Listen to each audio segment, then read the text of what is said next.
Coffee is a cherry. It looks exactly like a cherry that you would buy in a punnet in a supermarket. And inside the cherry is 2 coffee seeds. I'm going to pass you around, first of all, one of these, first of all. Just have a quick little look here. This is what coffee, if you want to pass it around, Justin, please, thank you. These are coffee seeds in their raw form. As I mentioned to you, coffee is a cherry, and inside every cherry are 2 seeds. These are seeds here where the flesh has been, where the pulp has been removed, and the seeds here are all dried out, ready for roasting. Generally, when they're in that state, they're very, very hard. You couldn't grind them out. You couldn't use them for coffee. They smell of a grass-like, kind of hay-like smell coming off them. That is in their raw form.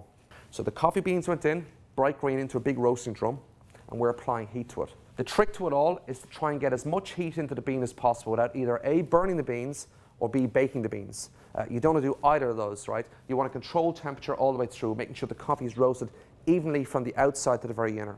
So what's happening here is that the bright green beans went through, and now they're going to kind of a yellowy color as the heat is changing, and now they're kind of going this browny orange color. Now what's happening here is an enzyme reaction within the bean. It's called the Maillard effect. It's the same enzyme reaction that would happen inside beef when you roast beef or something. It's a browning kind of effect. It's not so much heat, it's an enzyme reaction.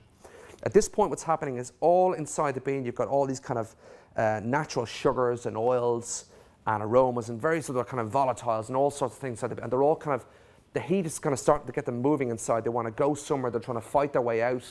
It's like, if you can imagine having a can of Coke, and when you open the can of Coke, that kind of pressure, there's pressure building up inside the bean just like that. There's heat building inside it, and it's making its way out slowly to the edge.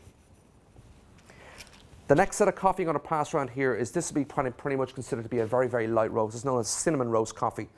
This is when the temperature, let's say in the bean, probably hits maybe about 175 degrees. You could drink coffee at this point now. The coffee will have lots and lots of flavour. It'll be kind of quite acidic.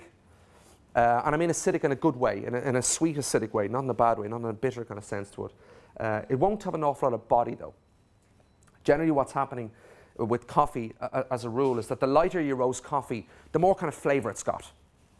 That more full flavour, which is great for people who drink black coffee only.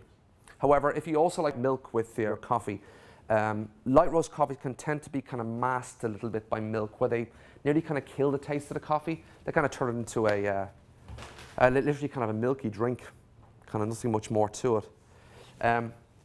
But if you do like a coffee with milk, and I've gone a little bit to the extreme here just so I can demonstrate this, I've gone for a very dark roast with the final coffee. Very, very dark espresso roast. It's traditionally known as kind of maybe a French roast, or some people call it a Viennese roast as well.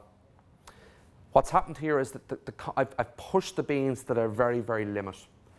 The beans have now probably, like I said, the last one I showed you was maybe 175. Now we're up to about 215, 220 degrees. This type of coffee here is not going to have very much flavour to it, because it's going to be, I won't say carbonised inside, but it's been very much caramelised, and a lot of the sweetness has been removed from it now. But what you have now is a very, very full, heavy coffee. The type of coffee you drink that when you have it, you can still taste that kind of coffee taste in your mouth a few minutes later. Or the type of coffee that, if you like milk with it, it'll still cut through that milk to give you a nice kind of coffee. There's not many people who do kind of roast that kind of level, because they're a little bit high, because, you know, it can be a little bit too harsh of a coffee to drink. But it's just to show you what it's really like.